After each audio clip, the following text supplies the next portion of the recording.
What's up, y'all? I'm the actor with the pen, the author of 6 novels, and the host of Tasmania. Enjoy the show.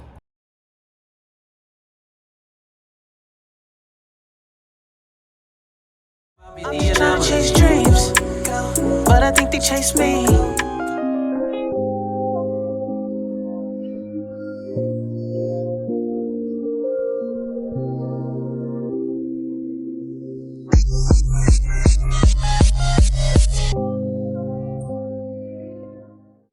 What's up, bosses? It's Boss Talks with the crew, and we are back.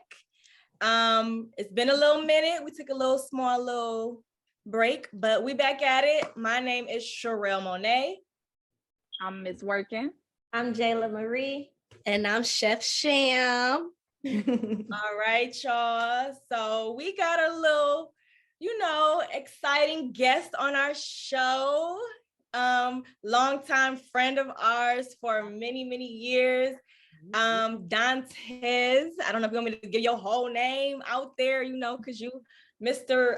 Oscar, Grammy award-winning actor, best-selling author. You feel me? He got it all. He got it going on right now, you all. So we had to get him on the show so he could tell us a little bit about what he got going on, how he has pushed through in trials and tribulations, and how, just going for what you want.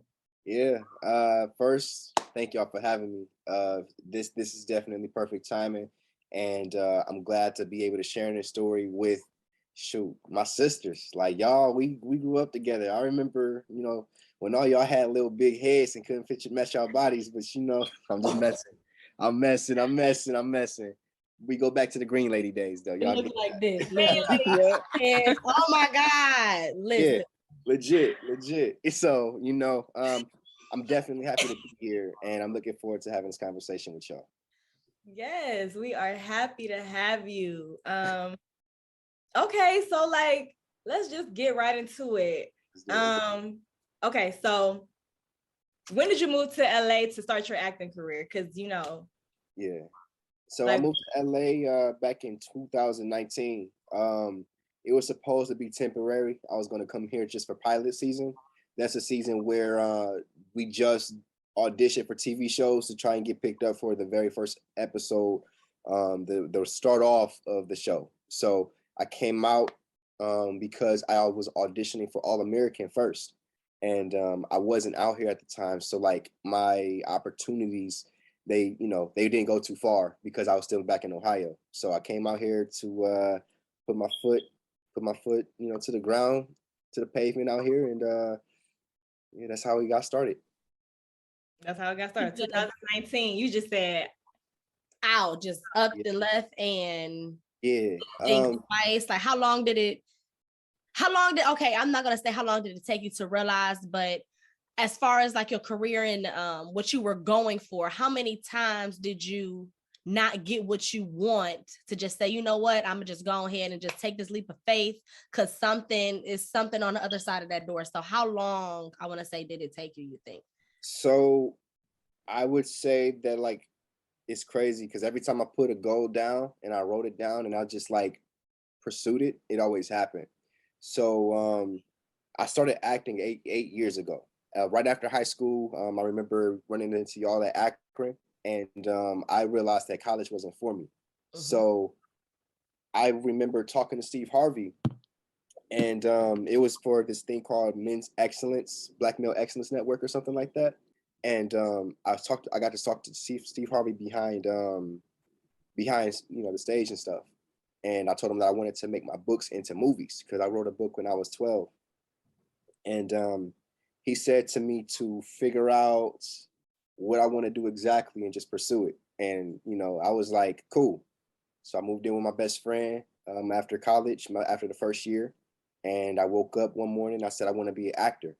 And he's like, but you never acted a day before in your life. I'm like, I did it once, for Aladdin, but I never pursued it. Y'all knew that one from Randallwood. But I played narrator 5, but back then I knew that I could probably do this. But in 2014, I was like, I'm gonna just go for it. So I started to look up different ways of that people are acting back in Ohio. So I became an extra, and I started to get some. I remember telling people that I'm dropping out of college and just gonna go do this acting thing. And at first there was some backlash and like, are you sure? Because we don't know any actors where we from. We don't grow up seeing that type of thing, so it's very far fetched. Right. But y'all know I'm hard headed, so I got to go make sure I can't do this if anything. So I dropped out. I pursued acting. I became an extra on a couple of gigs, and then I got to work with Will Smith 6 months into it. I never took being on set as just another day on set. It was like, this is my workshop. This is where I go to learn. This is where I go to meet people. So when I got to work with Will, I embodied everything that he was doing because I got to see how he would snap in and out of characters. Like, it was for the movie Concussion. You'll see me about 11 minutes, 25 seconds in, and I'm just laying on the morgue bed, dead. But that day was, I learned how to, no matter what, stop smiling, go into the character. And because I kept, jumping out of the scene, because I was like, oh my God, I'm in a movie with Will Smith right now. I'm like, this is gonna be around forever. And I loved it. And between takes, I remember they had us go into this place called holding, and that's where you go to wait while they're shooting and setting up the next scene. But instead of going to holding, I would just stay around the corner, stay out of everybody's way. And I would just watch Will, watch his interactions with people behind the scenes, watch how he would go over his lines, watch how he would just fill out the room to get into character. And then I remember we shared a moment where I'm standing in the doorway and he looks over at me right before they start shooting the next scene. And he's like, pay attention. And I'm just watching. So behind the scenes from there, the book that I wrote, I got to give to him. It was called We All Do Dumb Things. And as we were breaking for lunch, I remember approaching him. I sat down for the longest time, just waiting for him to come out from shooting. And I was like, am I going to do this? Am I going to do this? And it's like, all he could say is no or not take the book, present the opportunity. So I just waited and I waited, and he came out. And I said, hey, Will, I just wanted to talk to you for a second. And he stopped. We talked, and I asked him, what can a young black man like myself do in this business to be successful? And he said to me to ride the wave. And then he explained it. He said, sometimes you're going to be working, sometimes you're not going to be working. Sometimes you're going to be on set, other days you're not. You got to ride the wave and make sure that you're staying busy so you don't get caught up with trying to get a job. So I took that advice, and in between my off seasons, when I'm not on set, I'm writing my books or my short stories. If I'm not doing that, I'm in acting class. If I'm not doing that, then I'm just keeping myself busy and not trying to focus on trying to make the money and get the jobs. So that was 8 years ago. And in between that, I've been blessed to be cast into a movie that's on Netflix right now called Surviving Compton. My very first movie, which is like an honor for me, was called The Land, which was about Cleveland. And I got to share some really good scenes in there. And it's the catalog goes on for sure, from My Friend Dahmer all the way to my recent, which is Made for Love on HBO Max. And from there, I don't know if y'all want to get into that one right now, but that's a whole story in itself, for sure. Yeah, let me ask you some questions right quick though. Go ahead. So you said you write stuff down, like in anything that you write down, like it just you work towards it. Like, what does that look like for you? Like, because people always talk about like, oh, manifestation and writing stuff down and like putting it on paper, making it real, making it plain, like, but like people do that, but what is your process in like making it plain to the point where it's like getting executed? So recently I've gotten into I'm gonna wait till this focuses. I got into dream journaling. This right here is my dream journal. You can't see it that well, but this is everything right here that I want to accomplish. And when I say that I want to write it, that I write it down, it's not just writing it down and waiting for it to happen. One thing that I've learned is execution breeds success. People like to talk and they get caught up in the talking about their goals and their actions and writing them down and just thinking this is it. But when you clock out of work, you gotta go somewhere and do something that's going to push you towards what you want. It doesn't matter how tired you are. It doesn't matter because the thing is, if you let that tiredness take over, that carries over to the next day and the next day after that, and it turns into procrastination. Now, there is a such thing as perfect timing, which is exactly like there is a such thing as perfect timing, so you can't force it. Like right now, I get moments where I'm caught up in my book and I'm trying to force writing something down just for the sake of writing it down. But I've learned if I don't have the inspiration, I am not going to write, because I'm not going to write any BS into any of my projects. So, and the same thing goes with my work ethic. If I don't feel called to do something, if I don't feel called to be somewhere, I will not go. And it doesn't mean that I'm like being jaded to be somewhere, but it's just like perfect timing. Like, you know, that's all it comes down to. So when it comes to, you know, manifesting these dreams and stuff like that, I'm still putting in work. With an audition, I could pray for an audition all day and I'll get that audition, but I cannot sit around and wait for that person to call me back. I have to get ready for the next one. So, you know, that's the whole thing with that. And that's what's carried me this far, honestly. Faith in God. Yeah, legit. And prayer, that's played a big part. I've added meditation into it, and I've learned that meditation and prayer going hand in hand together.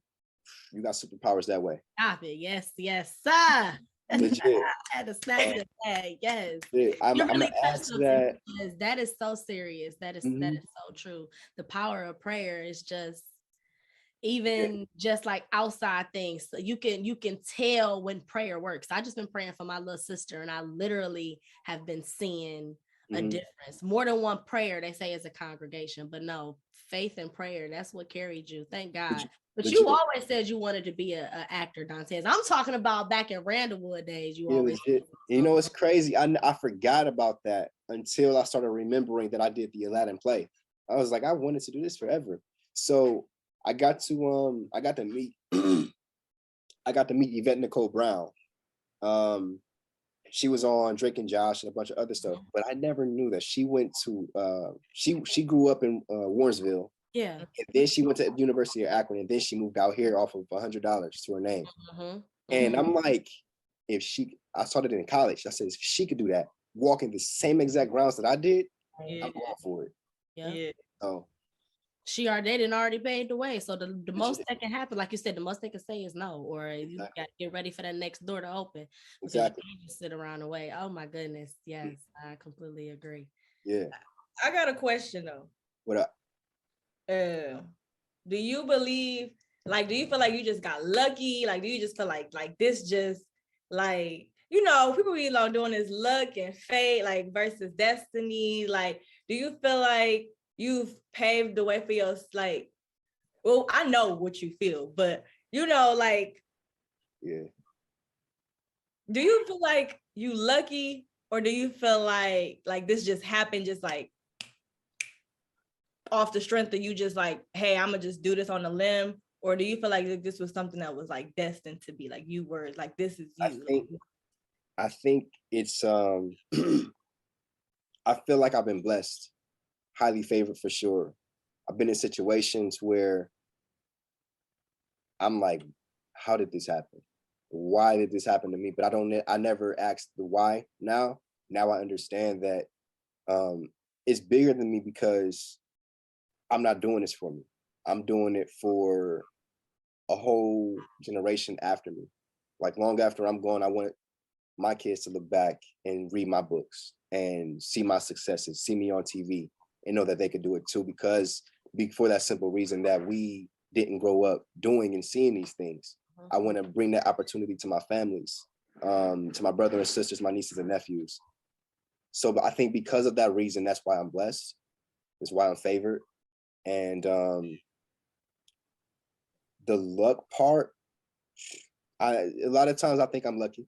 A lot of I'm like, how even being written into a TV show after doing one episode, I felt like that was luck, but it was also, they tell me all the time, your light shines. And I'm like, that's God. That's You God. know, every time that's God. So those are the main things that I'm just blessed. I'm just blessed. Dang. Got me feeling like I'm telling you, when you got to put your all and literally take that leap of faith. I mean, I don't want to, make it about me, but I agree. I know how it feels to just just going at Sherelle do too. You Yeah, in for sure. a whole new state. You know what I'm Yeah. saying? Sherelle, you did too. So it's not like it's not coming. It's like the most he said, the most that can happen is no. But you got to get ready for that next opportunity, because if you had his faith, and then if you walking in what you want, it's going to come to you. Exactly. So it's more than just, like you said, writing it down. We was talking about this the other day.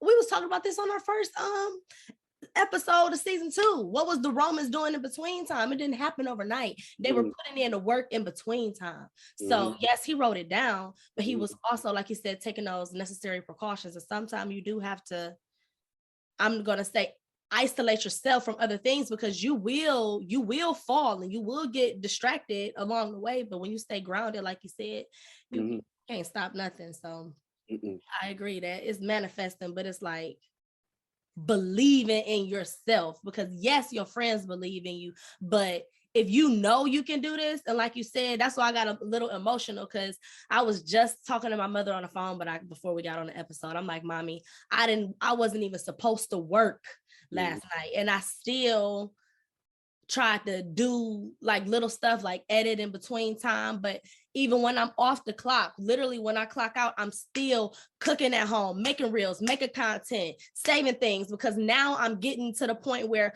I have reels that I can drop every day and I can sort out which one I want to do. So you always have to stay active and busy in between time, because you don't know who watching. You really don't know who watching you. Okay. And when that opportunity comes forward, it's gonna be like, damn, all of this, my hard work, my ethic that I didn't put in is paid off. So I felt what you said. That's why I got emotional.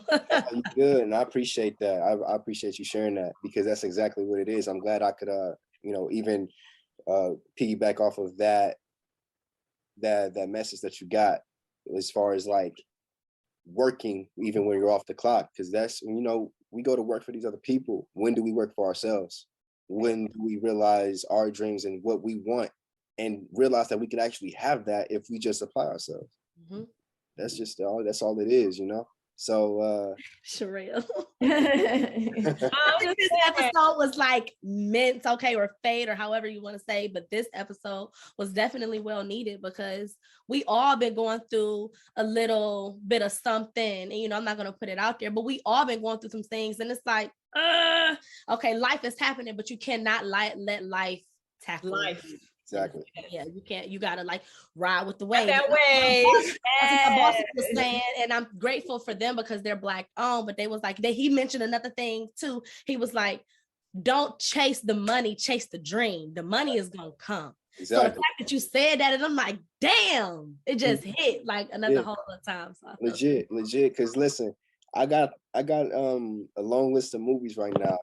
The pockets, they're not looking where they need to be right now, and I could be honest in that. Because I understand that the sacrifice is worth it. It's going to happen. I have in my dream journal to make $3 million, $3.5 million. I lowball myself. Like, I didn't realize that I could actually do that just with my book sales. And I was like, I'm looking at that, and I'm like, okay. I just had a mentor that reached out to me and said, we're going to make this happen. And that I wrote my dream journal down. My dream journal was written in January. Everything that I wrote on the first 5 pages are coming true right now. And I didn't even realize that until my girlfriend told me. She's like, you wrote that down, right? I'm like, I forgot. Because you can't, when you get caught up on like when you get caught up on the past, you'll start to relive that over and over again. You got to just stay focused on like what you're trying to get to. Take every day as fresh. Make every day as fresh as possible. Forget about what you accomplished before in the past. Forget about that. Y'all ask questions, and I'm like, oh snap, I did do that and that. Okay, cool. We got some stuff to talk about. Because I forget, I don't get caught up in it anymore. I used to like go into schools and speak to kids about about pursuing their dreams. And I got into this habit of reliving my dreams of being an extra. And I remember being an extra in movies and wishing that I was having a speaking roles. And I don't even speak in schools, even though I got the speaking roles now, because I'm trying to get to the next one. I'm trying to star in some stuff now. Yeah. And once I'm there, then I'll be able to go back and say, this is how you do it. People reach out to me now, like, how did you do this? Sometimes I don't respond because I don't know the answer for everybody. Everybody's story is different. And for me, I remember going to people and asking, how are you doing this acting thing? Or how can I jump into the business, and not getting a response? And I thought some people, they don't want to share because the opportunities are very slim in Ohio. But then you get other people, like one of my good friends, his name is Carmen. He introduced me to a casting director in Cleveland doing Fast and the Furious. We were just a part of the stunt unit, and I was doing a monologue for people. I'm like, I am not just an extra. I am here to make this a career. And I did my monologue for him and a couple other people. He's like, damn. He's like, you're really good. He calls over the casting director. That casting director loved my audition. It wasn't even an audition. It felt like it. But she loved my monologue. And then from my monologue, I got booked on 3 to 4 movies that year. And those movies, a producer from one of those movies that she booked me for became my manager and had me come out here. So if that didn't happen, opportunity, if I don't feel like I need to be somewhere, I will not be there. But if I feel like I need to be there, I'll be there. If I wasn't there on that day, I would not be in LA. Like, so many things changed. So yeah. That's where I got with that. My bad. I don't even know what the question was, but no, you good. It's good. I don't remember either, but no. You good. I definitely wanted to have you on the show because I feel like your story is like inspirational and very like different. You know what I'm saying? Like awesome. You just was like, dang, like, I mean, I know you had wrote books when you were younger and you were doing that and you had your face on. Like, let me tell y'all, Dantes has thought he was the man before other people knew he was the man. Okay, he had his face on a whole bus selling books before. Was it like literally right after high school? Nah, right after middle school. High school. Oh, after high school. Yeah, that's when they wouldn't let me release the books in middle school because they didn't want my head to get too big, so they had me those books. I had to had to inflate that head a little bit. Okay. Yeah. But no, seriously, like he thought he was the man since before we knew he was the man. You feel me? We knew he was the man because he used to always say, I'm gonna be in somebody's movie. I'm like, Dantes, we know you is. Okay. But hey, listen. That was different. But as you start walking in that, it's like, damn, you really did enjoy that. Even if it was a small play, you found something that you like to do. You were good at it. You executed that shit, and now look at where you at. So no, I get it. I had another question to ask you, but I think you was about to say something. Go ahead. I ain't got nothing. When you said you wrote down in your dream journal. Yes. And I found it interesting when you said your girlfriend said, the first 5 things you happened was true. How does that play a role in your life? Like, because it seems like you guys are really in sync. So how does it feel to have a partner, that's actually tackling her goals and your goals with you? You know what I'm saying? Because that just sparked me. It just sparked it. So y'all know that part where Will Smith said, "Ride the wave." Mm-hmm. That's probably the best part of my wave. Her success is like seeing her write down her goals and making them like she does the exact same thing as me. I never met nobody who does the exact same things that I do. And we've amplified each other. We've read probably over 20 books this year together. And seeing her process and come up with the concepts for her music videos and then execute them to exactly how she envisioned them, there's nothing off about her stuff. Her music, the way she visualizes, the way she does her thing. I love seeing her process because it makes me better. I'm like, for me, I've always felt like the dominant one when it came to relationships and goals. And I always prided myself on helping my partner get better. But this relationship she's made me better. She's amplified me and my time management. Like, we getting ready for the show. She's like, it's almost 8:15. I'm like, I know, we pushed it back. She's like, okay, cool. But it's just the time management and stuff like that, just the little tweaks that she offers that makes me better. And then outside of that, we pray together, we meditate together. We talk about our goals all day. That's probably the leading force of our conversations. And then auditions. She's also an actress too. So our auditions we're sparking each other. I did an audition for Lids. I did a Lids commercial. And she watched one of my auditions back before I sent it. And she's in her element, she's vibing, she's like relaxing. And I show her. She's like, this isn't it. This isn't the one. And I'm like, you got to be able to take those punches. And I appreciate her for her honesty with it all. Just telling me what I need to know, because that's only going to make me better. And the same thing goes for her. We're doing auditions together, and I'm like, nah, just do this or tweak this or that. And there it is. She's probably booked a couple. I booked Lids for sure. And but when I did Lids, she told me a certain take wasn't it. It was too serious. So then we watched a Lids commercial, and then she said, do it this way. You want people to love what you're saying, not change the channel, but feel empowered. And I'm like, okay, cool. I kept trying to be like Common too much. And I redid it. I looked back at because what I do with my auditions also is I rewrite everything into my own handwriting so I can make it as me as possible, as if I wrote it myself. So I read back what I wrote in my journal for acting, and I remember it just came to me. I hit play on the camera, and I finished it, and she was like, "That was it." I watched it back. We didn't even watch it back yet, but I watched it back, and she says, "That's the one." And then yeah, and then You right, sent it off?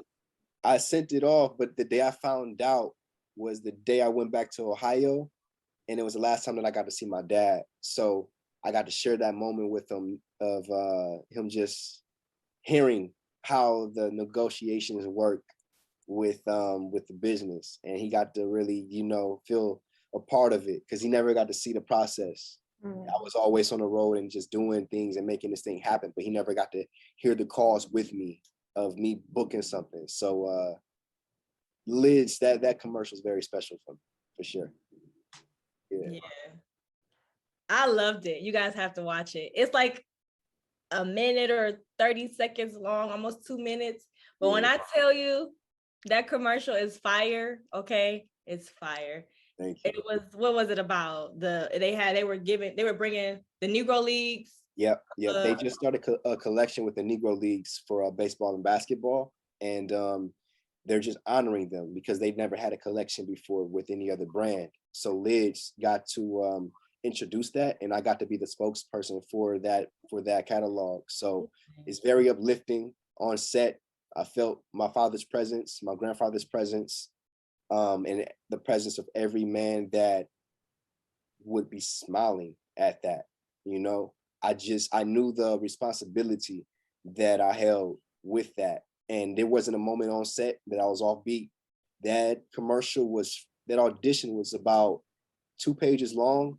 It's a monologue of 2 pages, and it felt like 10. And I had to do that for 5 hours straight. And I never sat down. I was just in the pocket, ready to work. Because I'm like, this is what I do. And I just want to make sure I'm honoring the men in my life.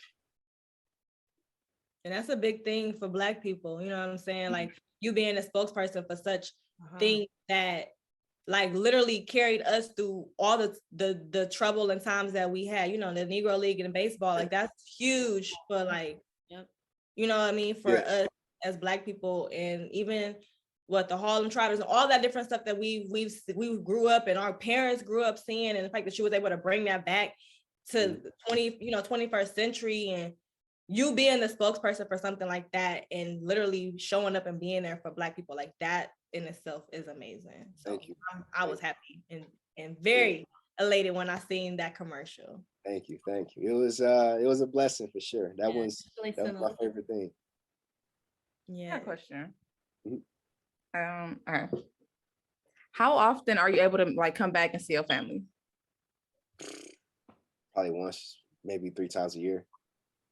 Okay, because like I'm planning on moving to Dallas end of the year.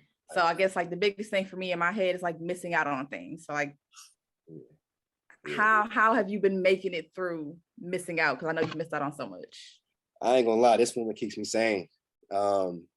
Without having my partner and somebody who helps me through my tough times, I don't know where I would be, honestly. I've lost my bad. No, you good. You good. You good. You good. I ain't mean to take you there. I'm sorry. Oh, I you just really good. want You good. You good. It's cool. This the real. Safe haven. This is okay. I lost 3 important men in my life. Very, very important. My best friend, my grandfather, and my dad.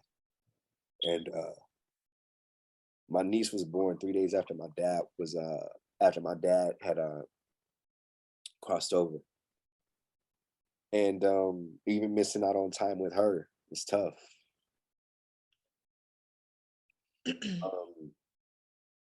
People don't see those things. I don't talk about my family much, but it's the most important thing to me. This whole past year of my father, from the moment he found out he had cancer,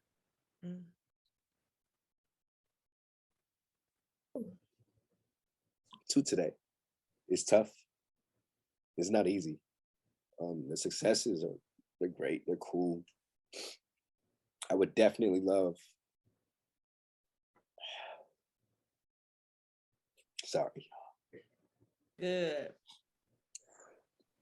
We didn't all cry on the show except for B. Right. You Don't worry about it. I was not expecting that at all. But I would definitely have loved to have my father throughout the next chapter, but someone gifted me a mug of him for after his phone going. I got this thing on that's like blocking out the background, but yeah, I would have definitely loved to have him a part of this next phase because I feel it happening. I remember him coming to me in a dream probably days after he passed, and we built a spaceship together.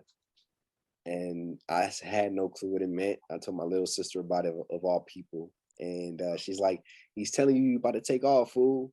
Shanice's funny. Yes, she is. And sure enough, the day after that, which was 5 days after his passing, lids dropped. There was talks of a spinoff for my character in a TV show that I'm in. It was canceled, but you never get caught up on those things. You just, we were losing people out here. That's much more important than the show getting carried over. But yeah, so it's definitely tough. It's tough. It's not. This has been the hardest 3 years of my life. And my grandmother's been sick. She's been ill, and that's been tough to deal with. So I think that, and it all happened after I left. There was no signs of anybody going anywhere anytime soon. So for me, I'm having these goals, and I'm like, okay, cool. I want my family to come out here one day. But knowing some of those family members that I especially had in mind aren't going to be here, it just makes me go harder for everybody else. and just to make sure I stay connected and talking and, you know, in communication with all my closest folks.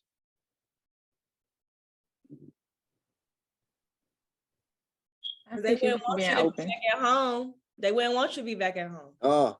My They mama want told you me that there. herself. Listen, I never thought I'd hear the day my mama told me that I need to be out here. She would always, when I'm my first year here, Tez, when you coming home, when you coming home. Now, stay out there. Stay out there.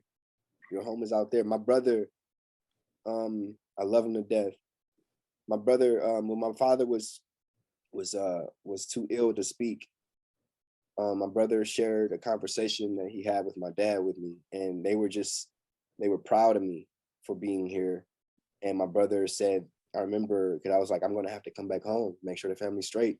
This is it. Like, I'm gonna have to move back. And he's like, move back. He's like, no, I got this. He's like, you stay out there, you take care of everything out there, and know that I got everything back here. And when it's time for us to move out there, it'll be time, or wherever we gotta move, it'll be time. But you got something to do. Dad knows it, and nobody's gonna hold you back from that. And I never looked at it as them holding me back, but I know that this is I'm given an opportunity and the responsibility to make sure that my sisters and my brother are good, and to show them that whatever they want, they could go out and get. They're still trying to figure it out. My sister, Shanavia, she's a mother now. Best niece. Crazy. Cutest little baby ever. Yes, she is. I call her Ladybug. And now I swear, my 3 years of living in LA, I never seen so many ladybugs in my life. For real. And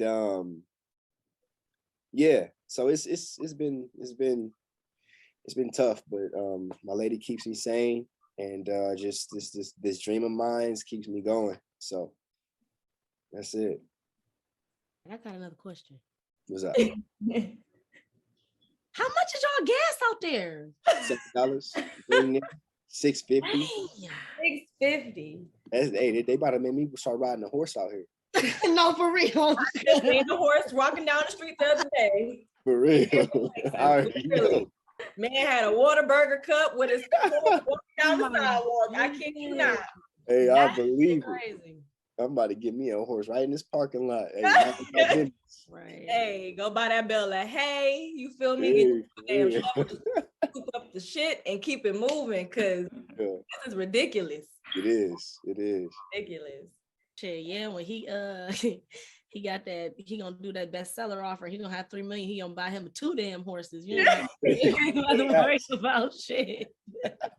And Not for me, y'all, 'cause I ain't moving to LA. I ain't coming Yeah, there.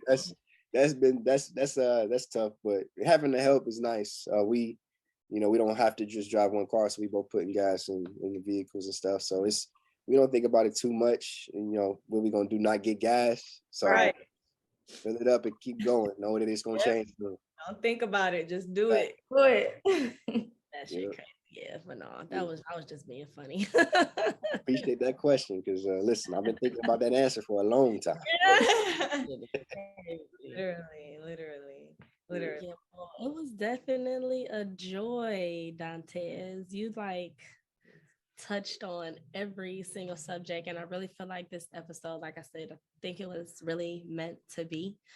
So what else do you want to say? Is there any last words you want to say to us, to our viewers? Because it's going to be a lot of people watching.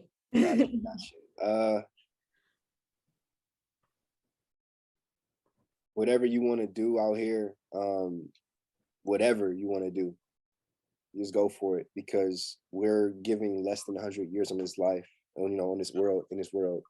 And God didn't put us here to just do one thing and stay complacent and just take the days as they come. We need to seize the day, seize the moments and opportunities that are given. And when you have a hunch to do something that came from somewhere outside of yourself, so obey it and trust that God is going to take you exactly where you need to go. There is a such thing as perfect timing. There is a such thing as you achieving everything that you want. So any goal that you have out there, do it. Know that it's going to happen. I've gotten to the point to where if I hear a no in an audition, I say, okay, mine is coming. So, just trust that it's going to happen. It's all going to work out. Appreciate that. I always say, I've been saying for about a good couple months now, we here for a good time, not a long time. Okay. Exactly. So, and that's just a simple saying, but it's the truth. Like, we literally not here to, like you just said, to be living. Like, we're not supposed to hear, like, we're supposed to be living, not just existing. Exactly. So, Exactly. I got a question for real.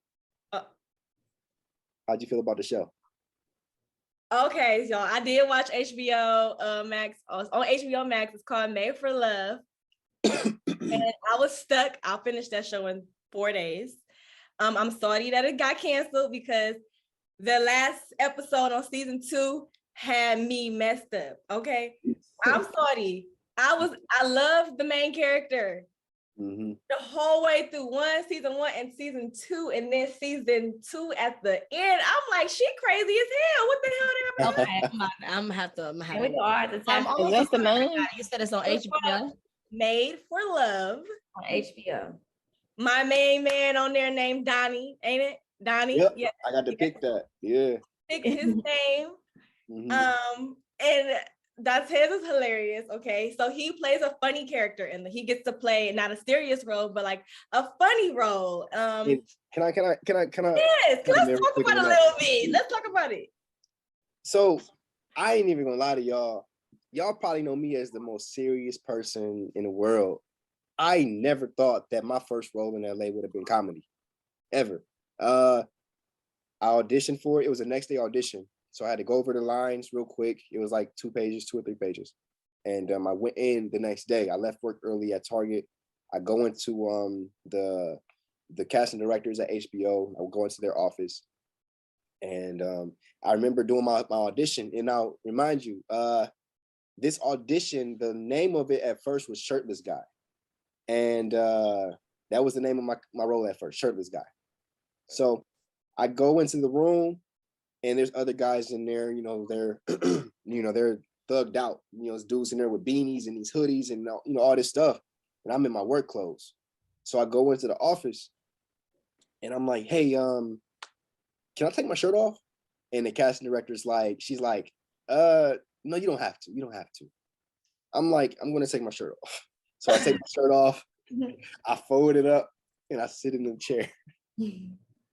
I do the scene. I turn my phone off. I do the scene, and this was before I taken I haven't taken many acting classes, honestly.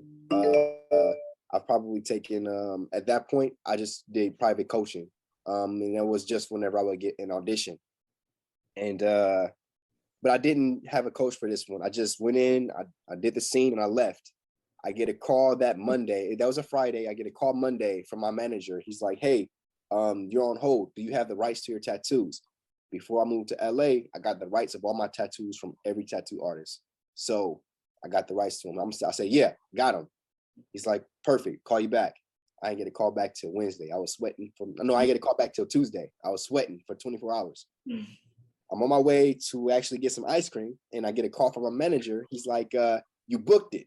I'm like, perfect. I'm screaming in his ear, honestly. I'm yelling all over the room, all over the sidewalk. So he's like, you have a table read tomorrow with the cast. Can you make it? I say, of course I can make it. So I go into the table read and I'm thinking it's like gonna be a small table, like we've done it in Cleveland before. Me and the cast and the director and the writers. It wasn't that. It was me, a lone table, Ray Romano, Kristen Milioti, a bunch of other actors that are in the show, Herringbone and Tiffany. Okay. And then it's us here, right? Uh-huh. And then every studio exec of HBO, Paramount, I think Twitch and Netflix was there. And I'm like, oh my God, this is my first time in front of a room like this. And I booked Made for Love the month that I told my dad I was going to move back home. Like before I came to LA, my dad asked how long I was gonna, how long am I gonna be out here for? And I said, October. I booked Made for Love the first year I moved here in October, and that was the best news I could have called him with. But I remember after the table read, one of the actors said to me, "If you can make anybody laugh in this room, you've just secured your job." And I remember getting a couple chuckles, but the showrunner looks over at me. She's like, "So what do you want your name to be?" I said, "Huh?" I'm like, "I'm just shirtless guy." In my head, I'm just shirtless guy. But I'm like, Donnie. I didn't even hesitate, Donnie. Because I remember Will Smith in an interview said that Alfonso asked him, told him, people are going to remember you for the first name that they see you as. So pick the name that you want them to call you by for the rest of your life. And he picked Will. I was like, Donnie, no questions. So they made me Donnie. I showed up on the first day. I remember writing down in a journal, I'm going to be written for more episodes. We did season 1 in 2019. 2020 happened. COVID happened. And we don't hear nothing. I'm thinking in my head at this point, dang, the show not happening, or the show is happening, and I got written off. I'm thinking I got written off the show, where they cut my scene, because that's happened before. But sure enough, the show dropped April 1st of 2021, and I got a call 2021 in October that I was officially coming back for season 2. And that's when they brought me back for season 2, and the rest is history. Donnie came through, and I got to have a whole episode dedicated towards my character, and it was dope. It was dope. It's been a blessing for sure. Yeah, y'all gotta watch it. It was. I'm sorry you got canceled. It's a different type of show, hands down. You like, what the is going on in this damn show? Exactly. But good. I enjoyed it, every bit of it. And I don't want to give too much, because I really want them to go see it. And I want them to see you. I was sorry that you was only on there one time in season 1. I'm like, dang, I gotta wait on season 2. Right. And more people, it was crazy, because I remember people calling me saying that, bro, they gotta bring you back. Your character was super interesting. Like, I'm like, I believed it. I ain't gonna lie to you. I'm like, I'm coming. I'm going back. I gotta go back. You got, I'm so used to doing these quick scenes and stuff, and it lasting like 30 seconds and the moment's over, and I gotta replay it. But I remember sitting on the couch with my cousin, and we're watching it, and I'm like, cool. I said the line. Oh, there's more. I'm still going. It's 2 minutes go by, and I'm still in this scene, and I'm like, yo, did I just write my future? And sure enough, I started getting calls right away, like, yo, you're going back for the show for sure. They gotta bring you back. And just seeing people on Twitter talking about my character a little bit. Just the reception. I was on set for Lids before season 2 came out for Made for Love, and one of the guys there was like, dude, I loved you in Made for Love. And I was like, I was only in the first episode. He's like, I loved your character. You were the best character there. My co-actors though, they fire. They fire. So I definitely appreciate getting the love from that, knowing that who my castmates are. So, I'm just glad that I was able to uplift myself and be on their status, because it's a lot of insecurities in this business if you let it take over your brain. So I'm definitely fortunate to be able to just, even my character, I got to pick his name, and I got to pick my choices. Every choice that I made was all from me. Even in season 2, especially, me and my girl, we sat on this couch the day I got my script. Well, the day I got my script, I got my little drink. I sat at my iMac, and I went over the script. And then the next day, I went over the scene with her after she left the studio. And we're just like, we're doing this. She's working on her music. I'm going to set soon, and I'm breaking down my script. We went over everything. When we watched it back in May, it felt like we already saw it. We was like, yo, like, this is crazy. This is like everything that they wrote. So yeah, so Made for Love has definitely been Is that your favorite project? Yes. Sound like that's what's gonna put you. Yeah. Take off. Yeah. Yeah, legit. And it's also my favorite project because of the cast. Like if you go to my Instagram, you'll see the pictures, some pictures of me and my castmates.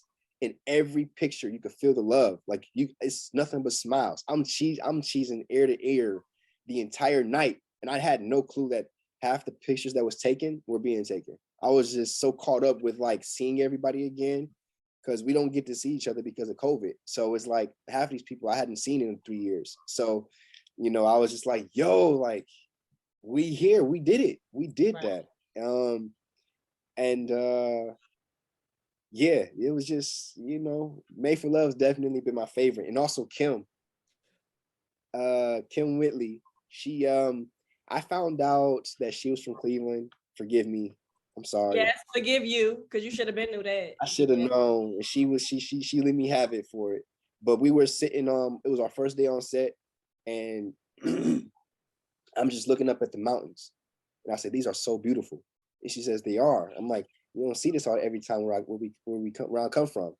Like you don't see mountains and there's just the landscape like this. She's like, where you from? I'm like, Cleveland. She's like, I'm from Cleveland, fool. I'm like, yeah. She's like, how did you know that?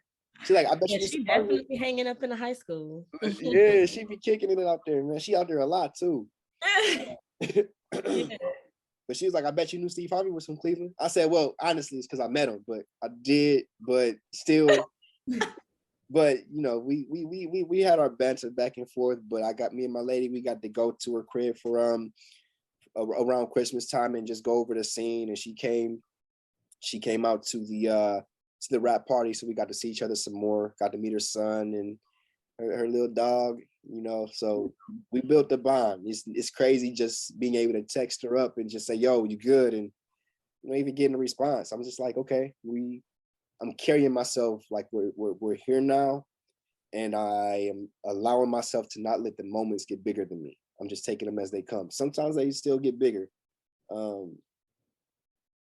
There's auditions I wish I could talk about, but That's okay. We're gonna see you on them. That's cool. yeah, exactly. We're gonna see you on them. That's cool. What's next for you that you can talk about? My next book's coming out Valentine's Day. Okay. Yeah, I'm working on it right now. It's called Beautiful Hue. Sorry, it's called Beautiful Hue, Seeing the Light. It's a continuation of my first book, and the first book is about, well, my third book, but the first part of this installment, it's about an Oscar-winning actor who believed that having success was getting the riches, having all the girls and the money, and he quickly learns that true success is having the happiness inside, putting yourself first and setting up your boundaries and allowing specific energies into your space and not just anybody. And he's going through the ringer at first because he lost he believed the love of his life. And he's going to get back to himself. So I'm in the process of like writing his destruction, but we're going to see his uprise. And I believe that men and women will be able to relate to this character. The first book's gotten a lot of 5-star reviews. I haven't heard one bad one yet, and I'm hoping it stays that way. So yeah, that's my next thing. That's my next thing right now. Yeah, you working. You working. Yeah. Oh, I love that I'm just around so many successful people that's doing the damn thing. Like it's just amazing. Yeah. And Chef Sham, I gotta come and get one of your plates one of these days because that stuff be looking crazy. Crazy. I'm gonna need about 10 plates. I ain't gonna lie. I'm tired. I gotta go in there in about an hour. I love it. Hey, maybe Thank you. No, I got you. No, I got you. Sure. I'm gonna put this out there. For sure. I'm gonna put this out there. If me and Kim are in town at the same time, I'm gonna see if she can slide through too. For sure. Yeah, just let me know. I'll set up some real She's like, I can. No, I'll be So there. it ain't nothing. Or I'll probably have I have to fly to the west side. Yeah, whenever y'all in Cleveland or whenever I'm over on that side, because I'm pretty sure I'll be booking trips. Say less. That way y'all won't have to come. Yeah, we'll talk about it. For sure. We said I love y'all. I love you, Dantes, for coming on the show to just literally inspire more people. And Inspire me. Yeah, Right, honestly. appreciate You know, y'all. Sure. We talk, yes, we talk all the time. So we have these discussions, but I really wanted you to come on and really give that give your, speak out to other people, because I know who you are. I know your heart. And I know the things you've gone through, but I really felt like your story is really impactful and very, very, very helpful in many ways. And I can't wait to see what you do next and have you on the show again, Yeah. with more to tell and more to pour into people, because you are definitely here. God definitely gifted you on earth for a purpose. And I just want to continue to see you thrive and be that person. So I love you. Thank you for being our second special guest on Boss Talks with the Crew. Love you too. And I'm happy to be here. Thank y'all for having me for sure. This is a great platform. So I love what y'all doing too. So I got to give the roses back and say that y'all hard work, y'all love, y'all energy, keep that up. Y'all have always had that. So, Jayla, I ain't know you, I ain't grow up with you. Right. But they did. And all of y'all are in good hands. Y'all are all great people. Y'all have always been driven. And I'm happy to see where y'all are too. Even with doing this, I can't wait. It's funny. I was just telling her, I wrote in my book about a TV show called Did You Hear? And it's about a 4-woman panel. And I had no clue. That didn't even register until Sherelle texted me this morning that we were doing this. But I was like, I see that for y'all. I see y'all having y'all talk show one day. And I can't wait to be there. So stay persistent. Keep doing what y'all doing. And I can't wait to come to the show and be a special guest on the bigger platform, of which y'all are building right now. So keep it up. We can't wait to have you on the bigger platform. You know what I'm saying? Yes. Thank you so much, Dantes. We love you. We thank you as coming on as Boss Talks with the Crew. Once again, I don't know. This has been very enlightening and inspirational. And I think you lit some fire up under some behinds today.